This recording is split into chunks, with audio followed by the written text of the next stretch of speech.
What's up, my people, and welcome to the channel. My name is Diamond, and I want to walk you through 6 things that I wish I knew about student loan debt that I unfortunately know now, because I was a part of the $1.3 trillion student loan debacle. And not only did I take out these student loans not fully understanding what I was getting myself into, I was encouraged to. And like anyone else with student loan debt, I had to fight my way through it. And I'm thankful to be standing here today with all my loans completely paid off. But if I knew what I know now, let's get into it. The first thing I wish I knew that I know now is just how fast that 6-month grace period is. Because I can remember standing in that financial aid office and talking about these loans. And they made it seem like, oh, it's not a big deal. This is how you pay for college, and you're going to graduate and get a good job. Plus, you have a 6-month grace period, so you don't even have to worry about making these payments upon graduation. And to a teenager, 6 months is a long time. But as an adult, 6 months is more like 2 weeks. Because what they didn't say was, when you graduate, you're looking to get a new job, find a new place to live, put some furniture in that place. You maybe need a new car or a car. It's a lot of moving pieces. And now this 6 months come down to 2 weeks is what it feels like. And these payments are rolling in. Plus, not to mention, if you don't graduate, that 6-month grace period still starts. So maybe you don't get the job that you thought you was, but these loans are still here. And now you have this student loan payment that's equivalent to a car payment that you didn't sign up for. And that's when reality sets in. So I wish I knew how fast these 6 months go by. The second thing that I wish I knew was the impact of subsidized versus unsubsidized loans. Now, I do remember reading a paper that said, oh, your subsidized loans, the governments, they're going to pay the interest while you're in school. And then your unsubsidized loans, then your interest is going to accrue while you're in school. And okay, that whatever, right? But what I wish I knew was the actual impact of that. Like, sit me down and say, hey, let's do some calculations and figure out what this is going to turn into by the time you graduate. That would have been very helpful. And all of this starts with the stupid financial award letter. I hate these letters. And if you haven't seen one, they look like something like this.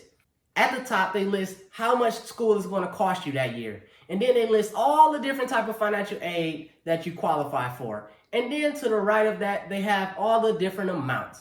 And at the bottom, it shows that your out-of-pocket cost is 0. School is completely paid for. But this is a complete sham, because the truth is, when you look at what you qualify for, it starts off great. Grant, scholarship, and then you get into the loans. And if you take out a loan, yeah, your out-of-pocket cost is not 0. It may be 0 today, but trust me, them student loans coming back around for you. I really wish they would change this.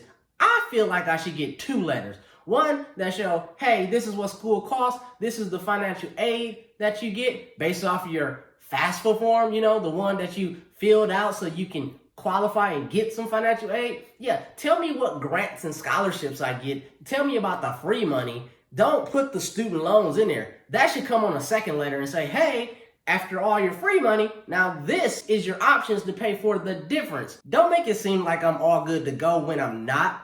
After all, you're talking to teenagers. And if you see my video on Let's Break the Cycle, you understand that I didn't come from a family that talked about money. So I had to do a lot of this on my own. And I know it's a lot of people out there who can feel me on that. And they went at this whole college thing all by themselves. Maybe they were the first ones in their family to go to college, so nobody really even knew the process. Or they come from a family that's just not good with money. Either way, these schools know exactly what they're doing.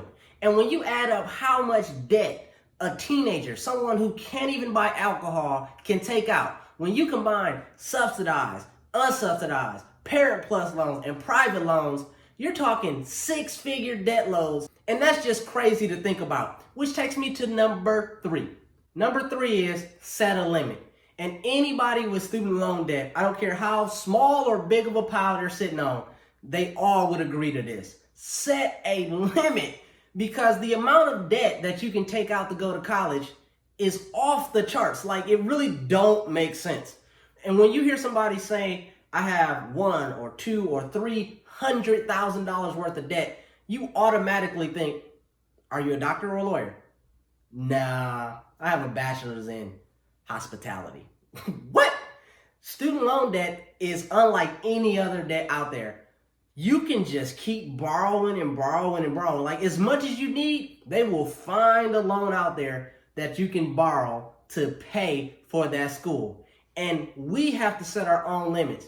And as a teenager, I didn't have the financial intelligence nor maturity to set a limit. As a kid just graduating high school, it may make sense to take out $70,000 or $80,000 to get a degree that's going to pay you $40,000 or $50,000. Because again, I'm thinking about it as a teenager. You owe $70,000, and if I make $40,000, well, how long is it going to take me to pay that back? Like what, 2, maybe 3 years? That's easy. And I get to make this plus raises and bonuses for the rest of my life.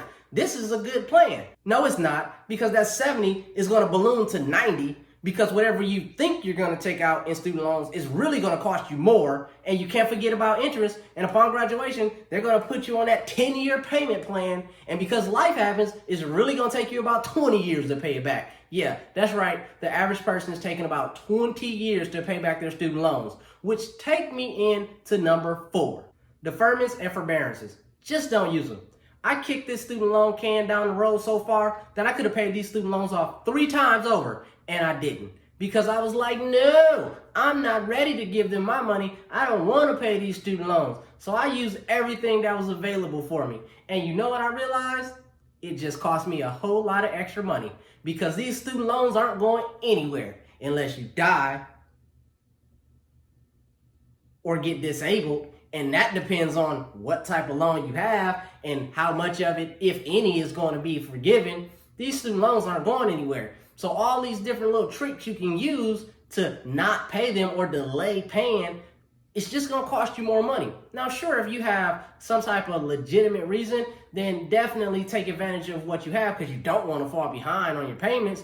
But no, I wasn't using it that way. When I joined the military, I was able to defer these loans, and I deferred the heck out of them. And by the time I got ready to pay them off, my balance was around like $15,000. Now, I only remember taking out about $8,000. Granted, they said it was around 12, and with all the interest that accumulated, it was 15. But I had to get serious, and I had to start getting these loans paid off. So don't defer it if you don't have to, because like I said, they're going to be there for you. And that takes me into number 5. I wish I knew just how long it was going to take to pay these loans off, because I made a lot of mistakes during my debt-free journey. And I started off slow, but I slowly started picking up steam. And eventually I was able to pay off $100,000 worth of debt in just under 3 years. If you haven't seen that video, you should definitely check that out, and I'll link it in a card here. But these student loans, they are something, because they're there, but they're not there. You want to pay them off, but you don't really want to pay them off. I've never met anybody who's all giddy about paying their student loans off because they had such an amazing experience and they're so thankful that they went $100,000 in debt. No. You have so many things competing for your time, your attention, and your money that paying back those student loans becomes such a burden, and they're always hanging around there. Not to mention that they set you up on this 10-year repayment plan.